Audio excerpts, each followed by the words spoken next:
رسول نحمده ونصلي على رسوله الكريم اما بعد فاعوذ بالله من الشيطان الرجيم بسم الله الرحمن الرحيم رب اشرح لي صدري ويسر لي امري واحلل عقدة من لساني يفقهوا قولي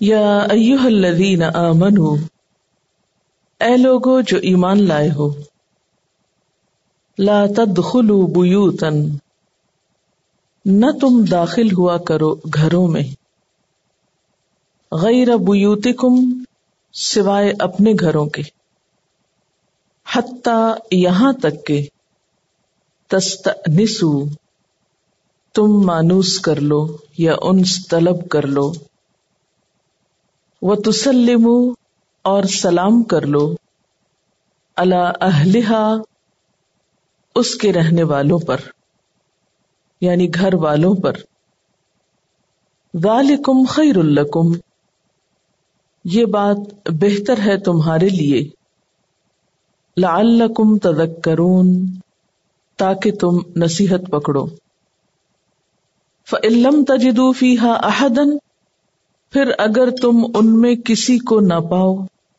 کوئی ایک بھی نہ ہو وہاں، فلا تدخلوها، تو مت داخل ہو ان میں، حتی یؤذن لکم، یہاں تک کہ تمہیں اجازت دے دی جائے، وَإِن قِیلَ لَکُمُ ارْجِعُوا فَارْجِعُوا، اور اگر تم سے کہا جائے کہ لوٹ جاؤ تو لوٹ جایا کرو، واپس چلے جایا کرو، هُوَ أَزْکَىٰ لَکُمْ، یہ بات تمہارے لیے زیادہ پاکیزہ ہے، واللہ بما تعملون علیم، اور اللہ جو کچھ تم کرتے ہو اس کو خوب جانتا ہے، لیس علیکم جناح، تم پر کوئی گناہ نہیں، کوئی حرج نہیں، ان تدخلوا بیوتا غیر مسکونۃ، کہ ایسے گھروں میں داخل ہو جو رہنے والے نہیں، یعنی جس میں کوئی رہتا نہ ہو، فیہا متاع لکم،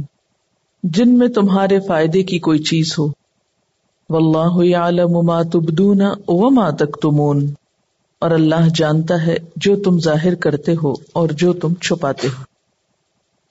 ان تین آیات میں ایک ہی موضوع ہے، اور وہ ہے استیذان کا۔ استیذان کہتے ہیں اذن طلب کرنے کو، اجازت مانگنے کو۔ کس چیز کی اجازت؟ کسی کے پاس جانے کی، کسی کے گھر میں داخل ہونے کی۔ اس میں ایک طرف تو داخل ہونے کا طریقہ بتایا گیا، اور دوسری طرف یہ بتایا گیا کہ کس حالت میں تم نہیں جا سکتے، یا کس صورت میں تمہیں جانے کی یا داخل ہونے کی اجازت نہیں، اور پھر تیسری آیت میں کہ کن گھروں میں تم بلا روک ٹوک جا سکتے ہو۔ یہاں 3 دفعہ بیوت کا لفظ استعمال ہوا ہے، ایک 27 آیت میں بیوتن، پھر ہے غیر بیوتکم، اور پھر تیسرا ہے بیوتن غیر مسکونتن۔ بیوتن اسم نکرہ ہے، یعنی کوئی بھی گھر، غیر بیوتکم اس میں اپنے گھر کے علاوہ دوسرے گھر، گویا اس سے انڈائریکٹلی یہ پتا چلتا ہے کہ ایک انسان کا اپنا گھر ہوتا ہے۔ اور تیسری قسم کے گھر ہیں بیوتن غیر مسکونہ، ہیں تو وہ گھر لیکن اس میں کوئی رہتا نہیں یا مستقل طور پر رہائش پذیر نہیں ہوتا۔ پھر آپ دیکھیے کہ پہلی آیت ختم ہو رہی ہے ذالکم خیر لکم لعلکم تذکرون پہ، یہ بات تمہارے لیے زیادہ اچھی ہے تاکہ تم نصیحت پکڑو۔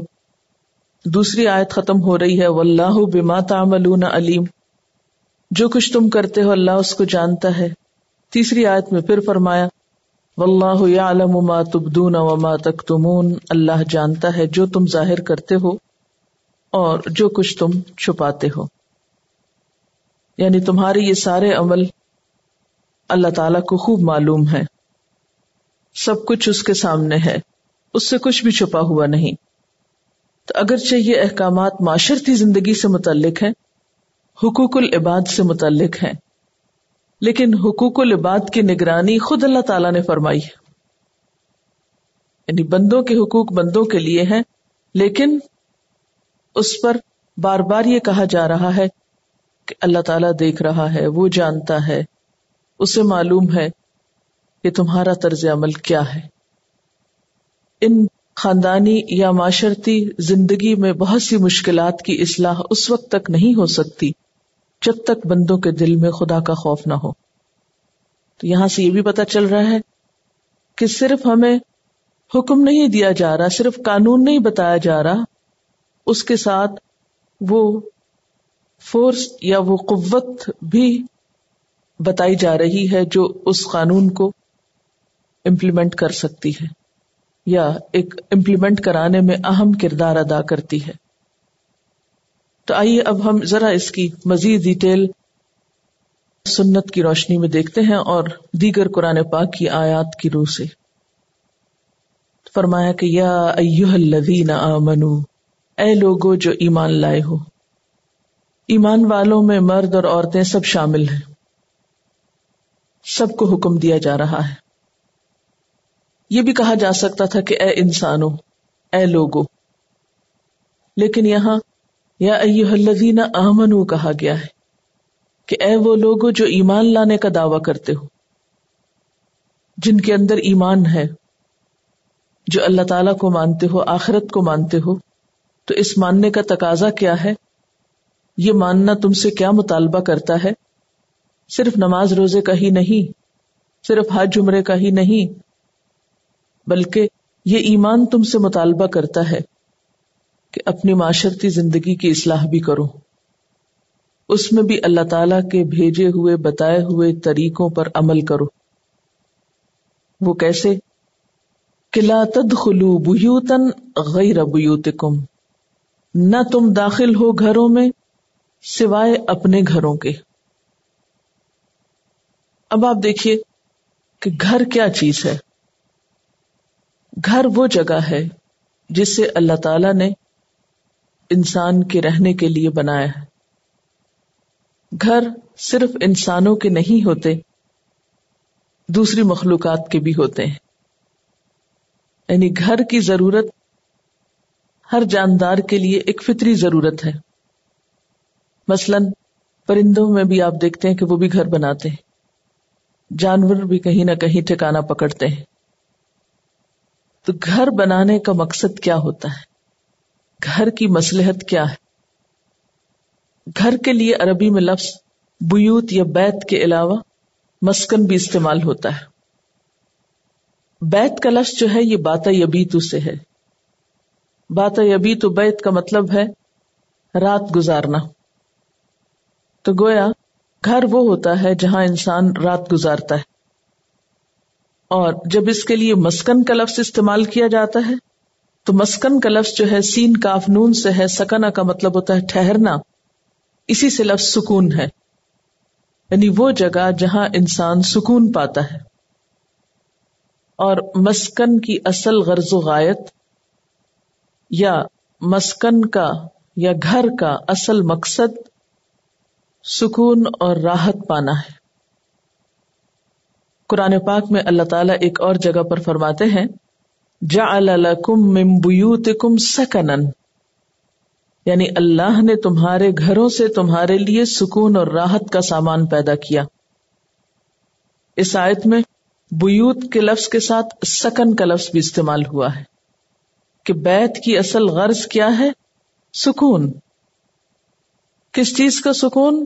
کہ انسان دوسروں کی مداخلت کے بغیر آزادی کے ساتھ اپنے کاموں کو انجام دے سکے، اپنی ضروریات کو پورا کر سکے۔ گھر میں انسان کھاتا پیتا ہے، سوتا ہے، دیگر کام کاج کرتا ہے، تو گھر کے اندر سکون کا سبب دراصل اس کی پرائیویسی ہوتی ہے۔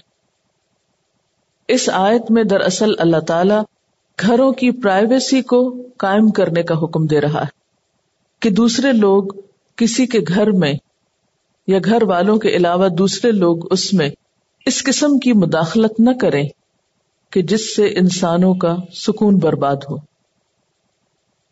اب دیکھیے کہ اسلام کا مطلب کیا ہے؟ پیس۔ امن، یہ امن صرف ملک کی سطح پر نہیں، صرف کسی شہر یا محلے کی سطح پر نہیں، یہ سکون انسان کے گھر میں بھی اور انسان کے دل میں بھی۔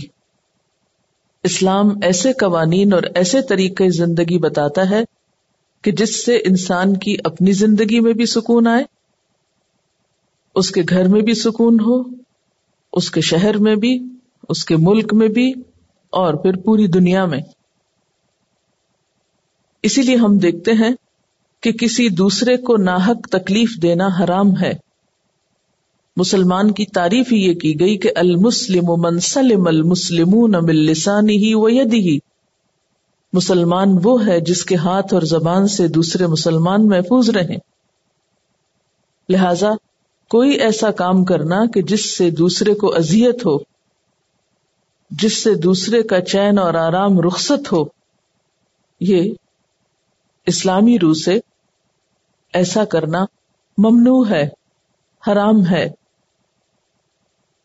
کسی دوسرے کی آزادی میں خلل ڈالنا اور اس کو تکلیف سے بچانا، یہ عین انسانی شرافت کا تقاضا بھی ہے۔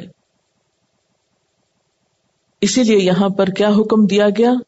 لا تدخلوا بیوتا غیر بیوتکم، اپنے گھروں کے سوا دوسرے گھروں میں مت داخل ہو، حتی تستأنسوا، یہاں تک کہ انہیں مانوس کر لو، یعنی ان سے اجازت لے لو اور انہیں سلام کر لو، جیسا کہ آیت کے اگلے حصے میں آ رہا ہے۔ جب سکون کی بات ہو رہی تھی تو اس میں آپ دیکھیے کہ سکون انسانی زندگی کی ایک ضرورت ہے، اسی لیے عبادات میں بھی سکون، دوسرے لفظوں میں خشوع مطلوب ہے۔ ہمارا دین ہمیں عبادت میں بھی پرسکون رہنے کی تعلیم دیتا ہے۔ نماز کے علاوہ روزے میں بھی آپ دیکھیں کہ خواہ آپ کو بھوک لگی ہو مگر واویلا کرنے کی اجازت نہیں۔ اسی طرح زکوٰۃ دے کر شہرت کرنے کی اور دوسروں کو پریشان کرنے کی اجازت نہیں۔ لا تبطلوا صدقاتکم بالمن والاذی۔ تو ہماری عبادات، ہمارے معاملات ہمیں ایک پرسکون طریقے سے رہنا سکھاتے ہیں۔ جو شخص ان اصولوں کی پابندی کرے گا وہ بالآخر ہمیشہ کے سکون والے گھر میں رہنے کا اہل ہوگا، یعنی جنت میں جانے کے۔ تو جنت میں جانے کے لیے ضروری ہے کہ آپ دنیا میں رہتے ہوئے اس حال میں رہیں کہ دل میں بھی ایک اطمینان کی کیفیت ہو، یعنی کسی کا حق نہ مارو، کسی پہ ظلم و زیادتی نہ کی ہو، کسی کا کچھ نقصان نہ کیا ہو، کیونکہ ایسی ہی چیزوں سے بالآخر انسان کے اپنے اوپر ایک گلٹ اور ڈپریشن آتا ہے۔ آپ کی زبان سے ایسی بات نہ نکلے جس سے دوسروں کے سکون میں خلل ہو، آپ کی عبادات پرسکون طریقے سے ہوں، آپ کی خاندانی، معاشرتی، گھریلو زندگی کے اندر ایک سکون ہو۔ اس لیے دوسروں کی مداخلت ناپسندیدہ۔ مداخلت صرف اسی صورت میں ہو سکتی ہے جبکہ اس سے پہلے اجازت لی گئی ہو۔ دوسرا فائدہ اس حکم کا یہ ہے کہ انسان جب اجازت لے کر کسی سے ملاقات کے لیے جاتا ہے تو دوسرا بھی آنے والے کو اہمیت دیتا ہے۔ اگر آنے والے کی کوئی ضرورت ہے یا کوئی مطلب یا مقصد ہے تو اس کو بھی وہ سکون کے ساتھ سنتا ہے اور اس طرح اس کو پوری طرح ویلکم کرتا ہے۔ لیکن اگر کوئی شخص بغیر اجازت کے اور بے وقت آتا ہے تو اس سے بسا اوقات گھر والا تکلیف میں، پریشانی میں مبتلا ہوتا ہے اور آنے والے کا پورا حق بھی ادا نہیں کر سکتا۔ پھر اس سے آپس کے تعلقات میں کشیدگی شروع ہوتی ہے، آپس کے تعلقات میں ایسی چیزیں پیدا ہوتی ہیں جو بالآخر بڑی بڑی ناراضگیوں کا سبب بن جاتی ہیں، بے اطمینانی کا سبب بن جاتی ہیں۔ اور تیسری مصلحت یا تیسرا فائدہ اجازت لے کر گھر میں آنے کا کہ اس سے فواحش کا انسداد ہو۔ پچھلی آیات میں زنا کی قباحت اور فواحش کی قباحت بتائی گئی، تو اب ان اسباب کو بھی روکا جا رہا ہے یا ان اسباب کا سد باب کیا جا رہا ہے جو بعض اوقات ایسی خرابیوں کا سبب بنتے ہیں. اور ان میں سے ایک یہ ہے کہ کوئی شخص اور خصوصاً مرد بلا اجازت کسی کے گھر میں داخل ہو جائے اور خواتین ایسی حالت میں ہوں کہ جس سے ان کا ستر کھلا ہوا ہو، یا یہ کہ مرد کے ان کو ایسی حالت میں دیکھ کر فتنے میں مبتلا ہونے کا اندیشہ ہو. اس لیے اللہ تعالیٰ نے کیا حکم دیا کہ تم کسی کے گھر میں بغیر اجازت داخل نہ ہو، اجازت لے کر جاؤ تاکہ اہل خانہ سنبھل جائیں، باوقار لباس میں ہوں، اپنی حفاظت کر سکیں. اسی طرح بعض اوقات ایسا ہوتا ہے کہ انسان اپنے گھر میں کوئی ایسا کام کر رہا ہوتا ہے کہ جس کی وہ دوسروں کو اطلاع دینا مناسب نہیں سمجھتا، یا جس میں وہ خلل اندازی پسند نہیں کرتا. اب اگر کوئی شخص بغیر اجازت اچانک گھر میں آ دھمکتا ہے تو اس سے گھر والے پر ایک تکلیف دہ کیفیت ہوتی ہے، اس کے پوشیدہ راز زبردستی دوسرے کو معلوم ہو جاتے ہیں اور اس طرح تعلقات خراب ہوتے ہیں. فرمایا یا ایھا الذین آمنو، اے لوگو جو ایمان لائے ہو. اگرچہ مردوں کو خطاب ہے لیکن اس میں عورتیں بھی شامل ہیں. اسی لیے ہم دیکھتے ہیں کہ ازواج مطہرات کے پاس آتے وقت صحابیات اس حکم پر عمل کرتی تھیں. حضرت ام ایاس فرماتی ہیں کہ ہم 4 عورتیں اکثر حضرت عائشہ کے پاس جایا کرتی تھیں اور گھر میں جانے سے پہلے ان سے اجازت مانگا کرتی تھی. جب وہ اجازت دیتی تو اندر جاتی. یعنی بعض اوقات ہم سمجھتے نا کہ یہ حکم صرف مردوں کے لیے، کیونکہ پردہ جو کرنا ہے تو عورت کا تو عورت سے پردہ نہیں، اس لیے عورتیں جب چاہیں جس کے گھر میں بغیر اجازت داخل ہو جائیں. تو بات یہ ہے کہ اس میں عورتوں کے لیے بھی اجازت لینے کا حکم ہے کہ اگر ایک عورت کسی عورت سے ملاقات کے لیے جا رہی ہے تو اس کے لیے بھی اجازت ضروری ہے. پھر اسی طرح یہ ہے کہ یہ حکم محرم لوگوں کے لیے بھی ہے اور نامحرم لوگوں کے لیے بھی ہے. یعنی غیر محرم کے لیے تو عام طور پر سمجھا جاتا ہے کہ وہ اجازت لے کر آئیں، لیکن محرم رشتہ داروں کے بارے میں عموماً یہ سمجھا جاتا ہے کہ ان کو اجازت کی ضرورت نہیں. مثلاً بھائی یا بیٹا کوئی بھی جب چاہے گھر میں آ جائے. تو اس بارے میں روایت میں آتا ہے کہ ایک شخص نے رسول اللہ صلی اللہ علیہ وسلم سے پوچھا کہ کیا میں اپنی والدہ کے پاس جانے کے لیے بھی استئذان کروں؟ آپ نے فرمایا ہاں، استئذان کرو، یعنی اجازت مانگو. اس شخص نے کہا یا رسول اللہ، میں تو اپنی والدہ ہی کے ساتھ گھر میں رہتا ہوں، یعنی وہی میرا گھر بھی ہے. آپ نے فرمایا پھر بھی اجازت لیے بغیر گھر میں نہ جاؤ. اس نے پھر عرض کیا یا رسول اللہ صلی اللہ علیہ وسلم، میں تو ہر وقت ان کی خدمت میں رہتا ہوں. آپ نے فرمایا پھر بھی اجازت لیے بغیر گھر میں نہ جاؤ. کیا تمہیں یہ بات پسند ہے کہ اپنی والدہ کو ننگی دیکھو؟ اس نے کہا کہ نہیں. فرمایا اسی لیے استئذان کرنا چاہیے کیونکہ یہ احتمال ہے کہ وہ گھر میں کسی ضرورت سے ستر کھولے ہوئے ہوں. یعنی جب بچے جوان ہو چکے ہوں تو اس صورت میں کیا حکم ہے کہ وہ ماں کے گھر میں بھی داخل ہوتے وقت اجازت لیں.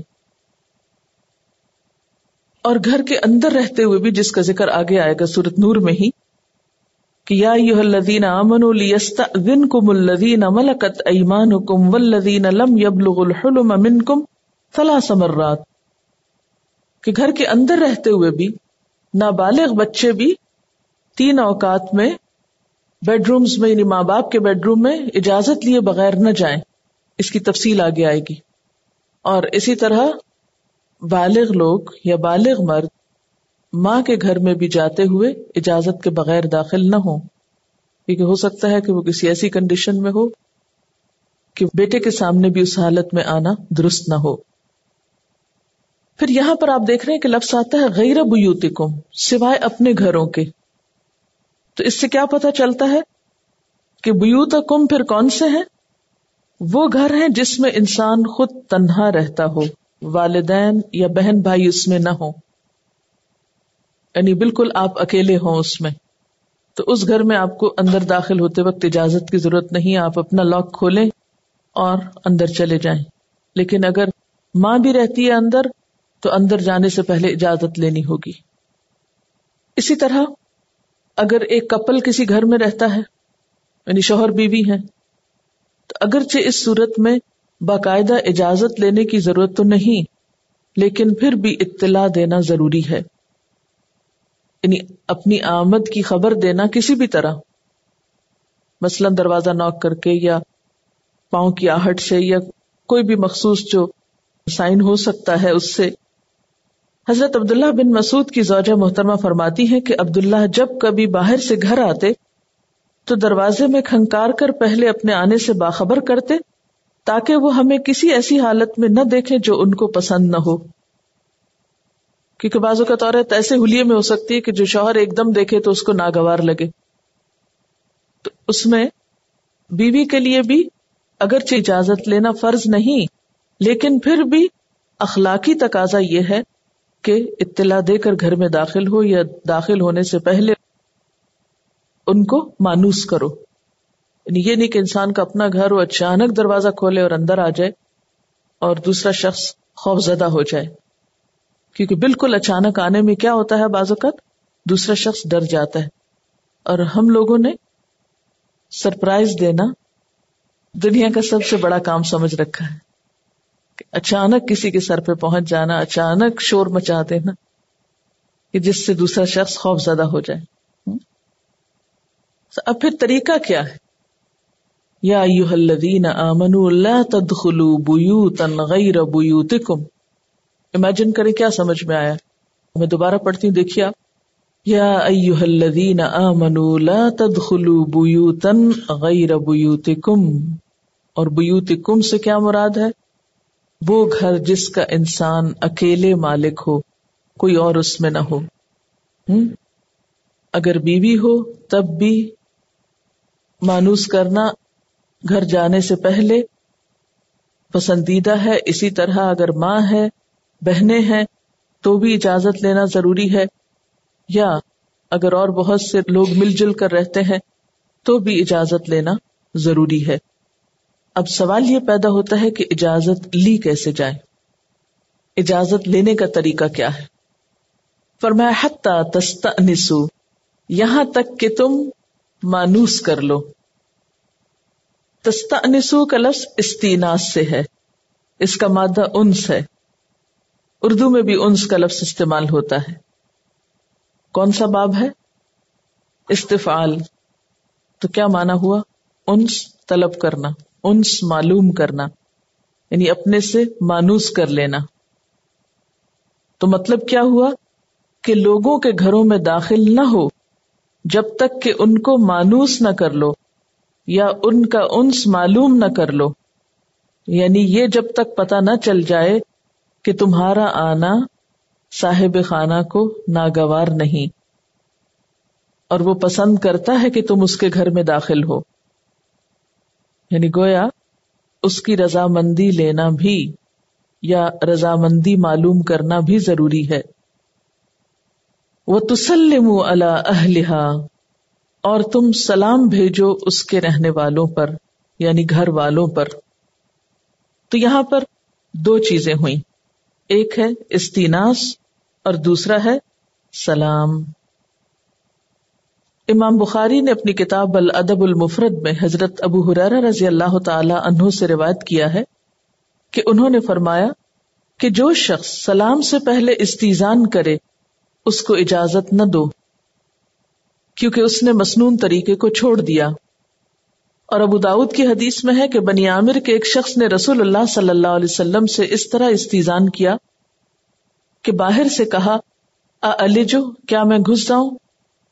آپ نے اپنے خادم سے فرمایا کہ یہ شخص استیزان کا طریقہ نہیں جانتا، باہر جا کر اس کو طریقہ سکھاؤ کہ یوں کہے السلام علیکم ادخل، یعنی کیا میں داخل ہو سکتا ہوں. ابھی یہ خادم باہر نہیں گیا تھا کہ اس نے خود حضور صلی اللہ علیہ وسلم کے کلمات سن لیے اور اس طرح کہا السلام علیکم ادخل، یعنی اس نے خادم کے سکھانے سے پہلے آپ ہی سے سیکھ لیا تو آپ نے اندر آنے کی اجازت دے دی. اسی طرح ایک اور روایت میں آتا ہے کہ رسول اللہ صلی اللہ علیہ وسلم نے فرمایا لا تأذنوا لمن لم يبدأ بالسلام، جو شخص پہلے سلام نہ کرے اس کو اندر آنے کی اجازت نہ دو. تو اس واقعے سے کیا پتہ چلتا ہے کہ آپ نے دو طرح کی اصلاح فرمائی. نمبر 1 کہ پہلے سلام کرنا چاہیے، اور دوسرے شائستہ الفاظ استعمال کرنے چاہیے. یعنی یہ کہنا چاہیے کہ میں داخل ہو سکتا ہوں، میں اندر آ سکتا ہوں، یہ کہنے کے بجائے کہ میں گھس سکتا ہوں. یعنی اس سے بھی پتہ چلتا ہے کہ آپ کتنا خوبصورت مزاج رکھتے تھے، کہ الفاظ کے چناؤ کا بھی دھیان رکھتے تھے. اب آپ دیکھیے کہ قرآن پاک کی آیت سے پتہ چلتا ہے کہ پہلے مانوس کرو پھر سلام بھیجو. تو پھر اس کا طریقہ کیا ہوگا؟ مانوس کرنے کا طریقہ یہ ہو سکتا ہے مثلا نوک کرے، بیل بجائے، یا کوئی الفاظ بولے، مثلا ہے کوئی اندر، جس سے اندر والا شخص باہر کھڑے شخص کی آواز سے پہچان جائے کہ کون ہے.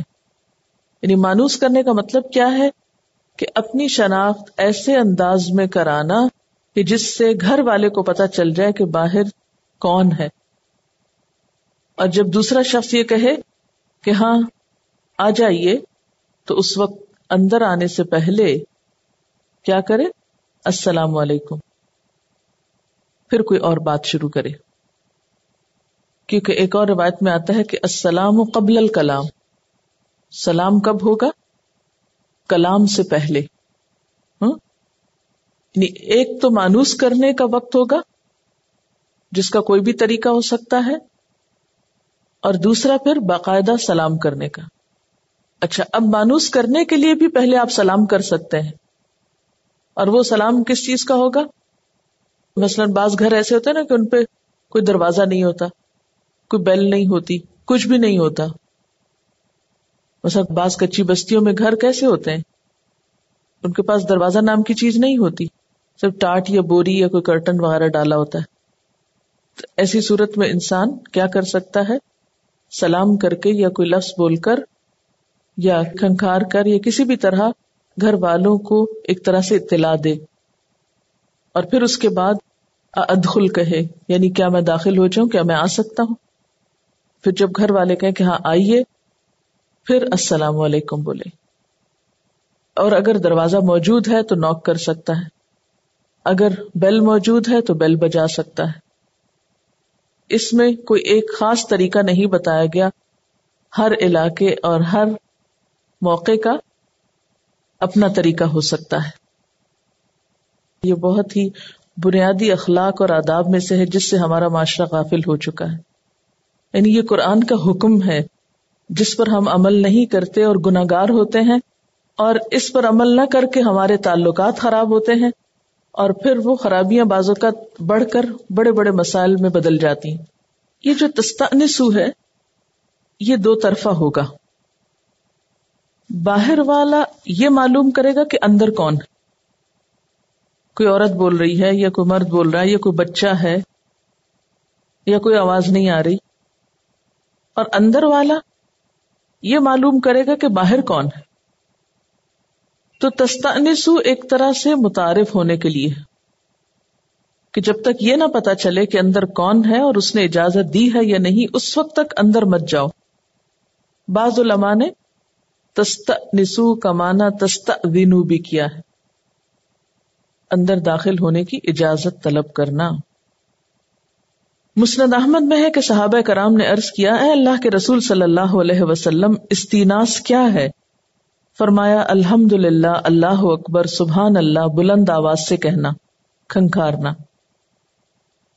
یعنی اگر بیل نہیں ہے، دروازہ نہیں ہے کہ جس پہ نوک کریں، تو آپ کیا کر سکتے ہیں؟ سلام بھی کر سکتے ہیں، لیکن اس کے علاوہ اللہ اکبر، سبحان اللہ، یہ کوئی بھی اچھے لفظ بول سکتے ہیں آپ. وآخر دعوانا ان الحمد للہ رب العالمین.